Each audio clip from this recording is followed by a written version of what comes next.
Olá, queridos! Desejo cumprimentar a todos com a santa e poderosa paz do nosso Senhor e Salvador Jesus Cristo. Eu quero louvar a Deus por me dar este privilégio de, neste momento, poder compartilhar de sua santa palavra, juntamente com todos que estarão vendo este vídeo, em especial a União de Adolescentes aí na congregação em Manassu, na área 7, no setor 10, o coordenador da área, presbítero Brivaldo Manuel, também o assistente da congregação, presbítero Cícero, o dirigente da União de Adolescentes, nosso irmão Wellington, toda a direção, todos os adolescentes, Deus os abençoe. Deixar também a minha gratidão ao nosso amado pastor Elci Ribeiro, por também abrir este espaço para que seja feito esta dinâmica com os adolescentes da igreja. Eu fui incumbido de uma grande responsabilidade de trazer um comentário bíblico do que está registrado na primeira epístola universal do apóstolo Pedro, o capítulo de número 3, os versículos de número 8 até o versículo de número 20.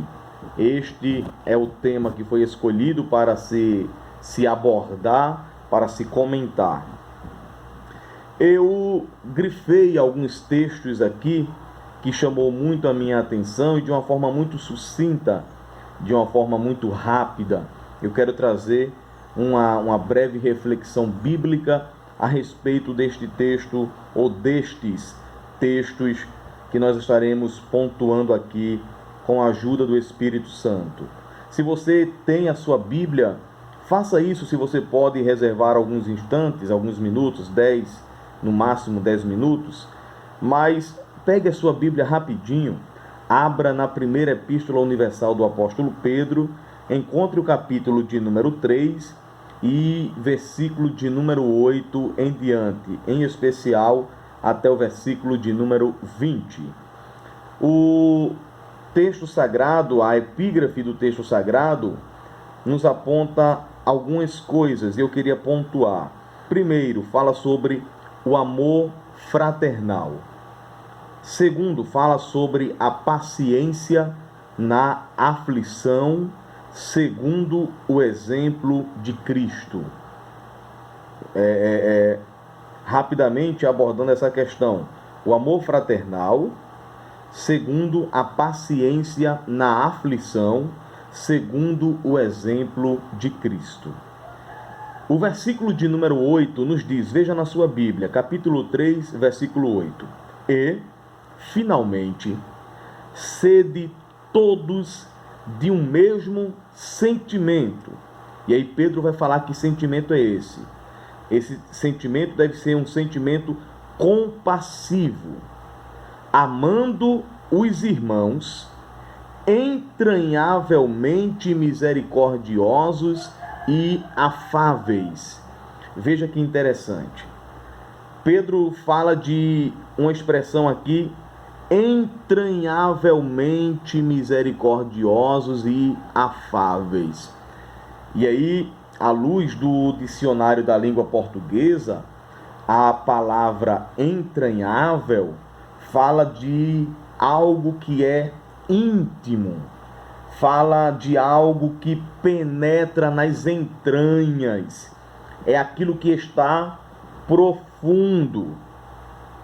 E Paulo também diz que devemos ser misericordiosos ou melhor, Pedro diz que devemos ser misericordiosos e afáveis.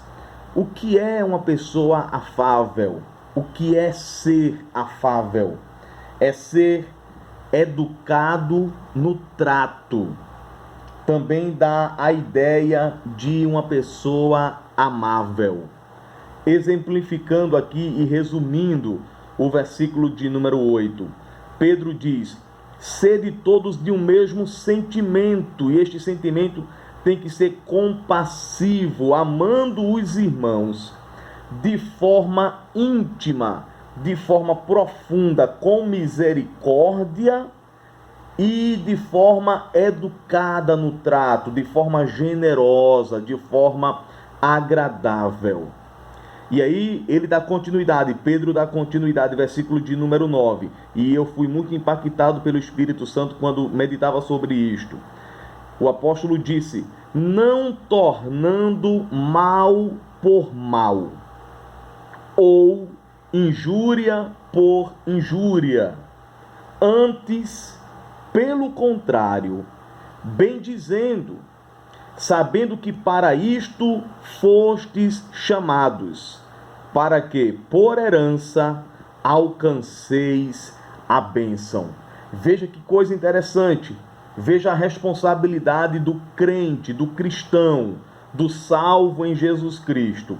Pedro disse que nós não podemos tornar o mal por mal, ou a injúria pela própria injúria. Isso aqui é muito interessante, porque certa vez Jesus disse assim: se o teu inimigo te convidar para você caminhar 1 milha, caminha 2 com ele. Se ele te convidar para dar alguns passos, dá o dobro de passos com ele.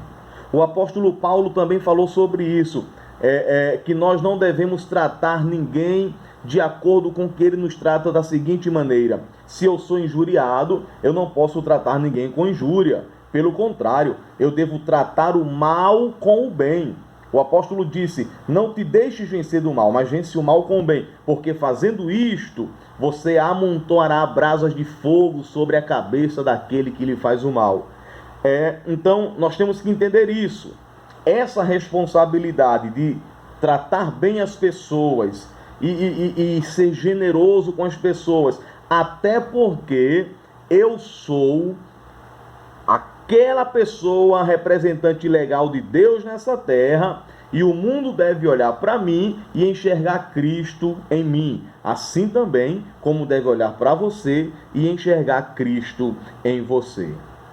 Uma outra coisa muito interessante que Pedro falou, e como se trata dessa questão de adolescentes, eu fiz questão de mencionar também, é o versículo de número 10.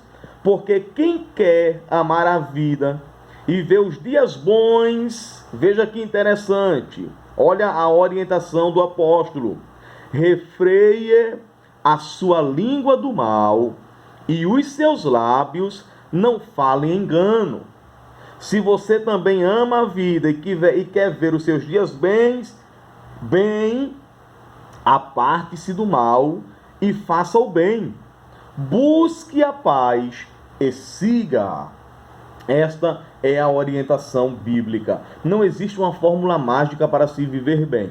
Se a gente decidir viver a nossa vida de acordo com a palavra de Deus, nós seremos bem-sucedidos em absolutamente tudo.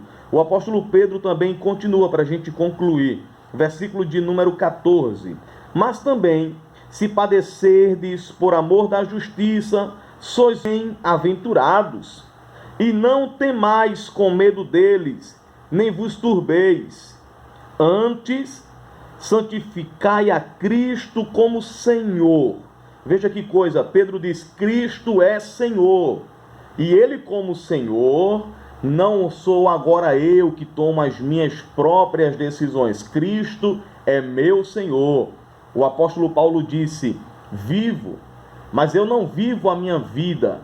Eu agora vivo a vida que Deus decidiu para mim. Não mais vivo eu, Cristo vive em mim. E a vida que agora eu estou vivendo na fé do Filho de Deus, que me amou e se entregou por mim. Esta é a orientação bíblica que o apóstolo Pedro nos dá.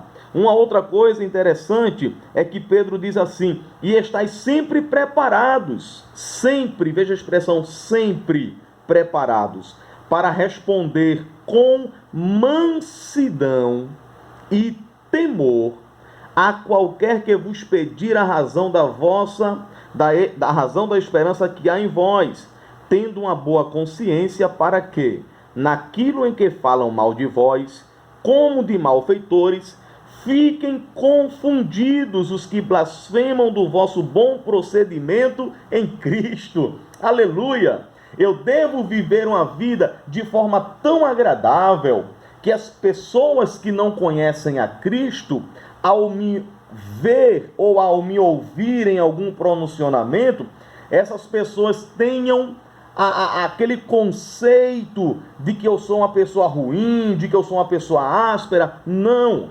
Na minha vida com Cristo, eu devo deixar transparecer que aquilo que habita em mim, que é o Espírito Santo, ou aquele que habita em mim, que é o Espírito Santo, ele é capaz de mudar a vida do homem. E este homem, ele se torna uma pessoa tão amável entre os demais, que a sua procedência, que a sua forma de falar, que a sua forma de agir é para glorificação do nome de Deus. E se alguém perguntar qual a razão da tua fé, de forma bem tranquila, de forma bem agradável, eu devo apresentar a obra de Cristo na cruz do Calvário e dizer o que o Espírito Santo é capaz de fazer na vida daquele que decide receber a Cristo como Senhor e Salvador. Para a gente concluir, o texto sagrado diz: porque é melhor que padeçais fazendo o bem, se a vontade de Deus assim o quer, do que fazendo o mal. É melhor sofrer com Cristo. E o texto diz: se esta for a vontade de Deus.